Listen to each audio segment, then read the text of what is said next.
What's up, YouTube? Just Mr. 75 Pete back with another video. We out here working on the truck today.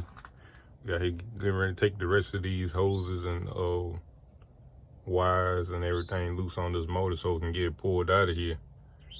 I was talking about buying another one, but I had a change of plans. Now the plan is to pull this whole engine out and get it machined. Take the block and crank, get it machined. And with that done, once we put all new parts in there, you basically have a brand new engine. Instead of buying one that's already together and ain't no telling what kind of problems they got or how long it will last. Building it from the ground up will give you a peace of mind. So today we out here gonna take the rest of the stuff loose. I already got those wires loose on back of the alternator. I just hadn't pulled them off yet. There's really not too much on this side to come loose that ain't already been taken loose. As you can see down in there, only a couple of wires and hoses to pull off. We gotta take the radiator out. You know, it's already loose, but I'm gonna wait till whenever I get the tractor or whatever to lift this engine block out. I just lift that up with the same thing. Got to pull that hood off so make some more room. But there's more stuff on the other side than there is on this side to come loose. Now I get it pulled out of here, I got to tear it all the way, tear the rest of the way down, and so it just be the block and the crank. Take it to the machine shop. The guy gave me a real good price on machining it for me, so that's what we're gonna do. Let me give you a look on the other side right quick before we get going. All right, now we on the other side of the engine. You can see it's a little bit more stuff on this side to take loose. So I already done pulled a couple hoses off, the fuel pump and the compressor. I'm only taking loose what I need to pull this engine out. I'm not gonna go overboard. I had to pull that hose the rest of the way off. I didn't know there was any fluid in there, so that's why I got this pan down here to catch the rest of the fluid that's in there.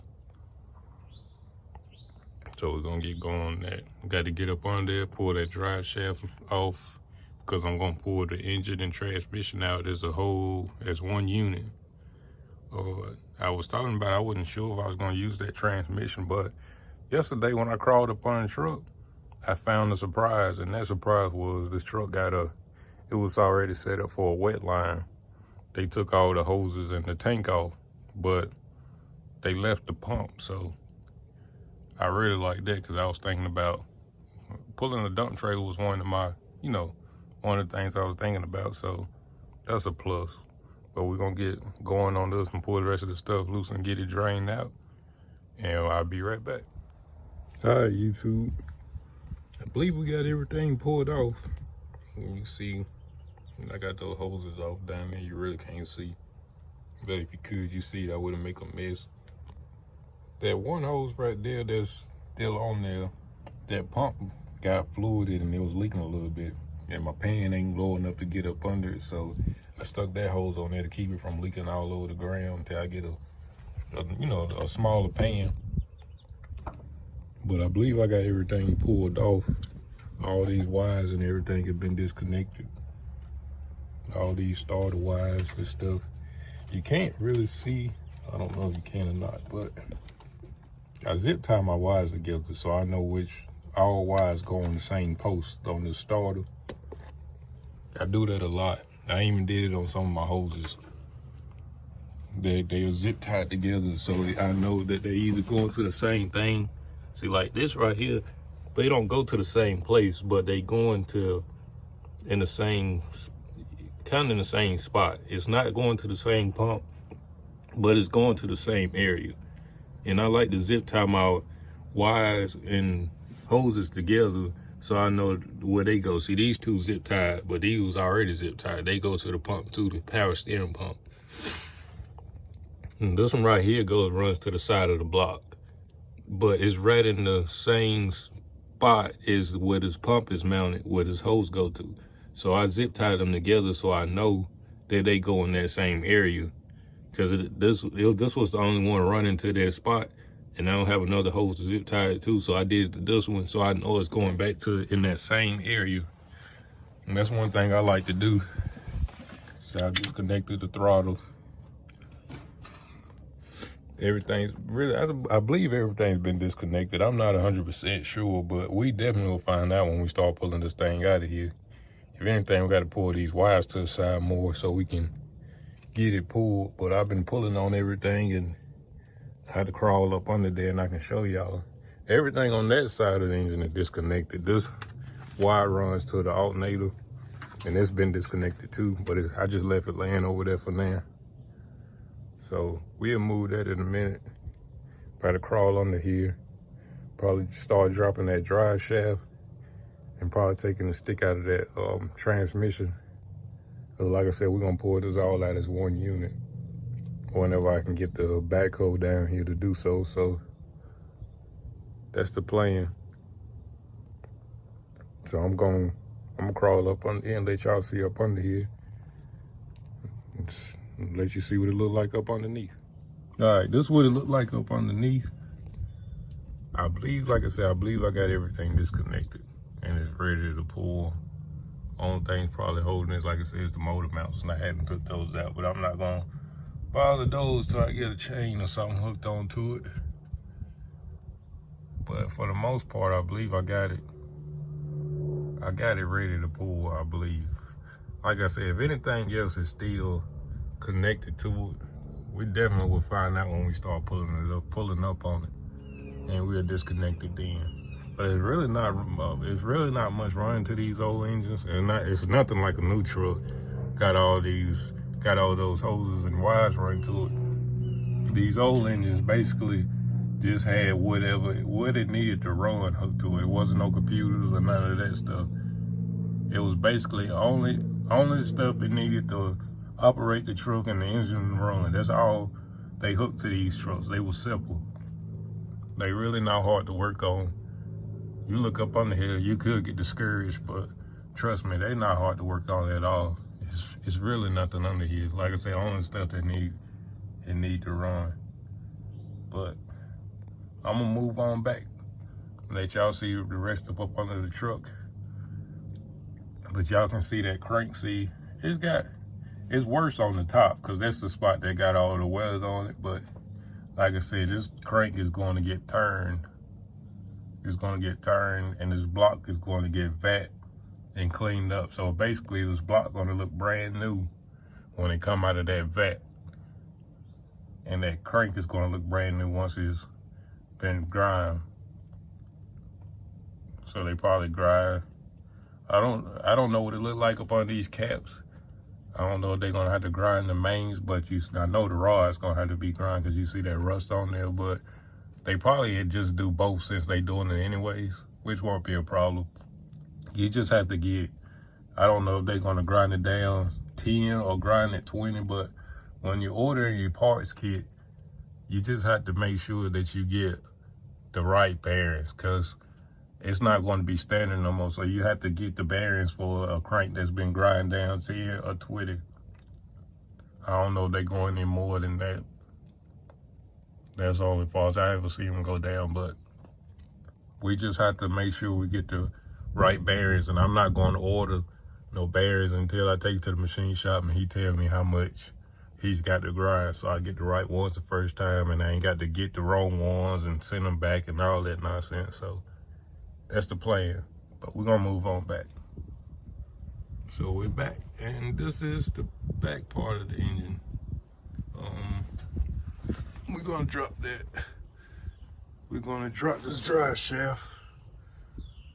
I don't know if I said drive shaft the first time, but we're gonna drop this drive shaft. And seeing how this one is, I'm definitely thinking that it's done been stretched. And I was thinking about, if I stretch it any farther, I might just do like another 3 foot. That way I can just get a 3 foot, piece of drive shaft and put it in there out of a, salvage truck. But that's what it looked like up underneath the truck. I know I hadn't showed y'all up under here. I know this video, I know it's gonna be all over the place, but I'm laying up under the truck, so it's hard to video, but y'all get the idea though. Y'all get the idea. But we're gonna get this, start getting this drive shaft dropped. And I'll be back. And this is the pump I was talking about for that wet line. I don't know if it's gonna have to be rebuilt or what, but I know it's probably gonna have to be cleaned out because, you know, they didn't put no caps or nothing on there, but that's definitely a plus. Definitely a plus. I'm very happy that I got that. One less thing that I had to buy in the future if I can get that one working. So we're gonna get started on this drive shaft and I'll be back. Well, YouTube, I've been out here messing with this drive shaft for the last hour and a half. This thing done beat me to death. Trying to get it out of here. I don't know what's keeping it in here. I ain't never messed with these old style drive shaft. Cause I know on the newer trucks, you know, have the bolts up here that come loose and you can come pull it right out. Now I took the caps off from both ends. Been pulling on it and everything. I can't get it out of there. Try to take this cap off, but it's pretty seized up on there. So if you know if I'm doing something wrong, please let me know. Or you got experience working on these old trucks, please let me know on how to get that off of there. Then up there on the stick, trying to get the stick out of there. There's a bolt on the side. I've been turning and turning and turning. It ain't coming out of there. To try to pull that stick out of there. There's a couple extra hoses on this transmission that I gotta take loose. Pull it right on off of there. Probably go ahead and do that while I'm down here today. That way it'll be ready to pull on out of here. And then maybe when I take everything loose and start pulling the engine forward, I can pull this right on out, because it really ain't got no kind of play in it to get it to pop out of there. So I'm gonna go get a wrench, pull that off, see what else connected to it, get it pulled off, and I believe I'm gonna call it a day. Been down here messing with this thing pretty much all day long. I wish I had a tripod so I could set y'all up and y'all would have got a real long video of me working on this thing. I'm definitely going to order one when I get back to the house, so y'all can sit here and watch. Next video, I should have a backhoe or bobcat or something hooked to this thing to pull it up out of here. So that'll be the next video. So I'm just going to call this engine removal part 1. Part 2, we will be pulling this out of here. We will be pulling this out of here and getting it tore down to go to the machine shop. So I'm going to pull these two off, and I'll be right back. All right, YouTube. I believe I got all the lines that's running from the truck to the transmission disconnected. I even climbed up there. You see that dangling right there? That goes to the clutch pedal. I got it disconnected. Got this line, all the air lines disconnected.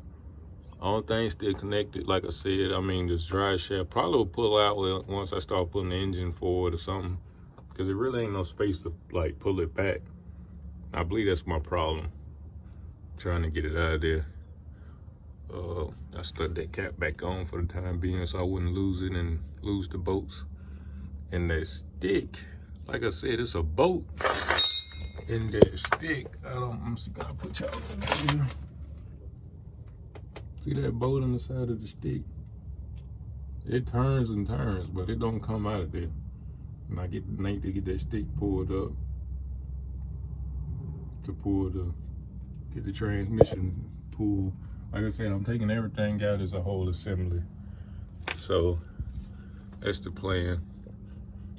I don't know if I'm gonna put this transmission back in here. I would really like to reuse this hydraulic pump, wet line pump, but I'm gonna look it up and see what all transmissions it fit and then go from there. So that's probably gonna wrap it up for today. For the most part, it's ready to be pulled. It's got like a couple of more things probably here that need to come loose, but we'll find those when we start pulling on it. Just like putting the engine in anything, you always gonna have a line somewhere here, somewhere that's still hooked up, and you can't see it, and you're not gonna see it until you start pulling the engine. That's just how it goes. I know I did it plenty of times. I'm sure I'm not the only one. So, but it's the bottom. I'm gonna show you the back, the rear ends while I'm up under the truck, and then we're gonna wrap it up for the day. While I was under here, I wanted to show y'all these rear ends. They got Rockwell rear ends in it. I have to look up that number to see what it is, but that's what it got up under here. See, it's all spring ride, all those cool stuff. But like I said, I'm cutting all this off, but I just wanted to show y'all what it looked like up under here. I mean, it don't look bad at all. Like, there's really no bad rust under here. Like, I've had newer trucks, I mean in the 2000s, that had terrible rust all on them. This truck is in way better shape than a lot of the frame wise.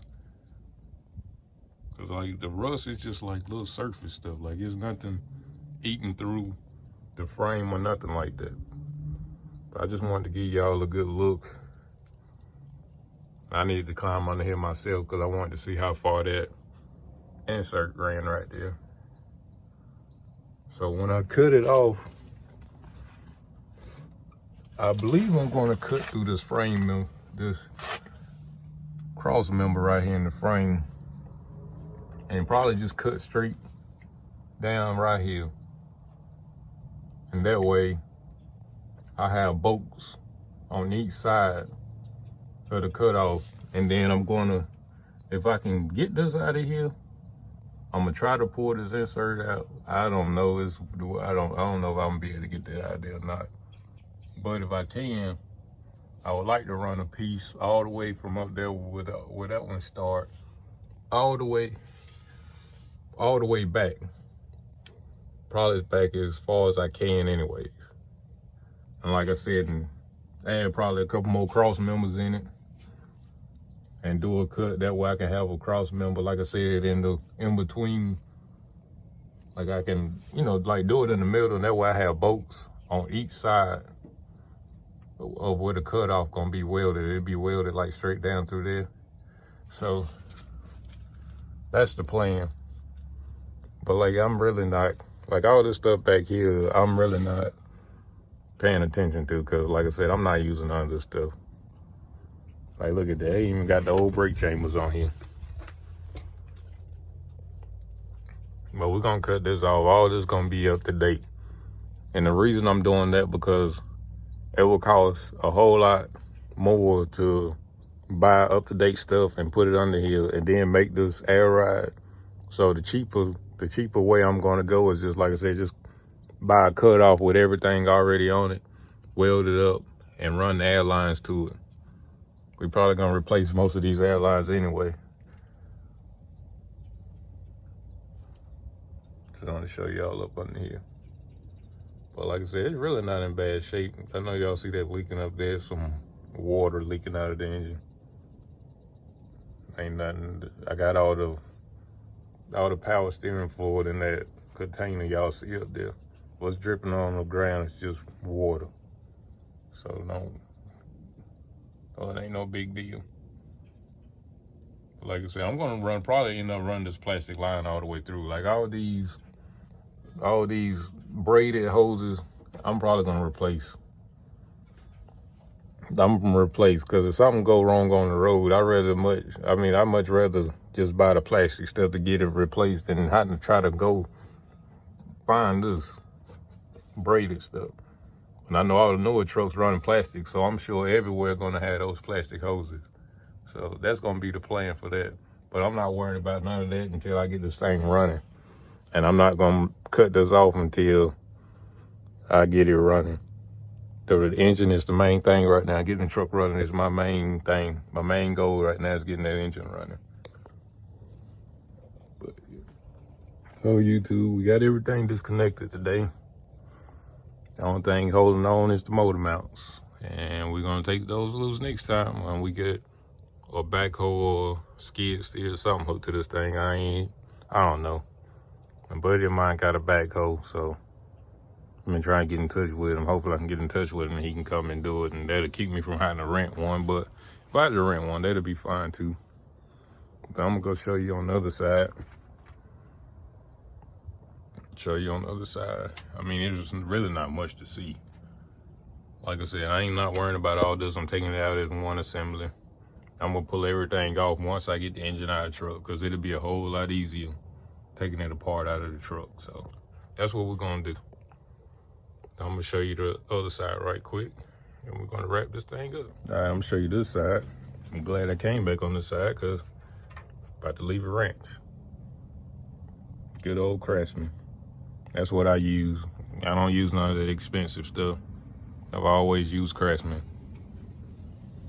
That's what my dad used. That's what I always use. For what I would spend for some Snap-on or anything like that, I can buy a whole nother truck. For a Snap-on toolbox, I can buy a whole nother truck and make a whole lot more money. I ain't never had no problem out of these Craftsmen. But that's enough about the tools. But like I said, I got just about everything disconnected. Like I said, I have to pull these cables back when we get to pulling on it, but for the most part, everything disconnected. So next video, hopefully we'll be pulling this thing up out of here. Well, YouTube, we're going to wrap up this video. I did my walk around, make sure I ain't leaving no more tools. Can't be leaving no tools out here in the weather. But we making progress. Like I said, next video we should be pulling it out. Just got to get the backhoe.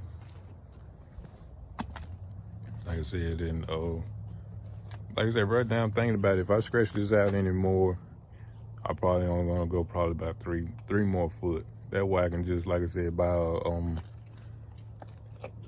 a drive shaft out of another truck that's about that long. Probably like the real drive shaft. That's about 3 foot. And that way I don't have to go get that one custom made and go from there. But we're gonna wrap it up, guys, and I thank y'all for watching my videos. Please like, comment, subscribe, and share. Thank you for all my new subscribers. And thank you for joining the Peterbilt posse. We getting there. So slowly but surely, we getting there. We getting there. Like I said, once we get that engine out, get it tore down, get it to the machine shop, and get all the work done on it, get it back together, and put it back in here, and this old girl should be running again. I know a lot of y'all was talking about the inside.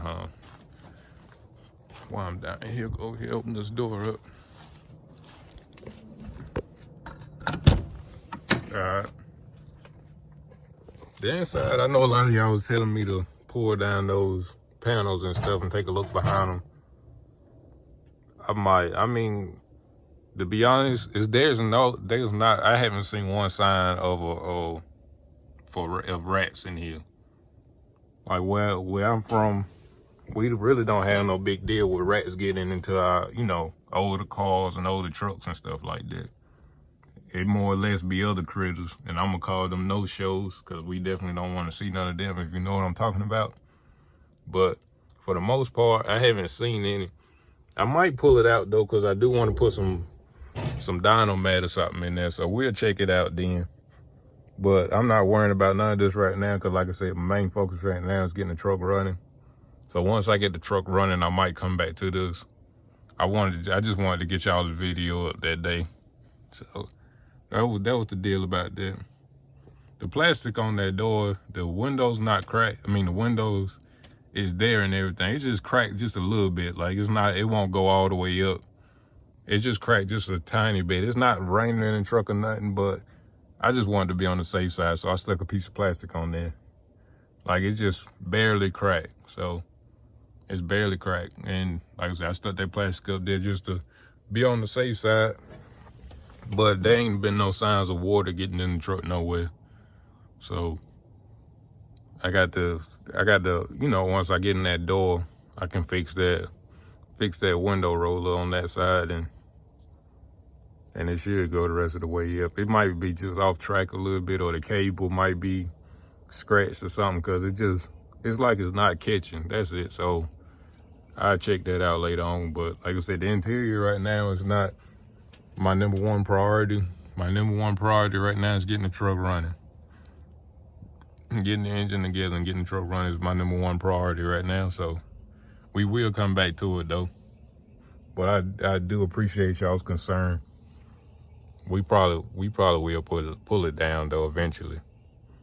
But like I said, I want to put some dynamite in here. And I was looking at this floor. The wood in this floor is, from the bottom side, it looked like it might be getting kind of rotted. So I will be probably swapping it out. I ain't 100% sure, but that's the inside. And I appreciate y'all for watching. Like I said, like, comment, subscribe, share my videos, and I'll catch you in the next one. Thank you.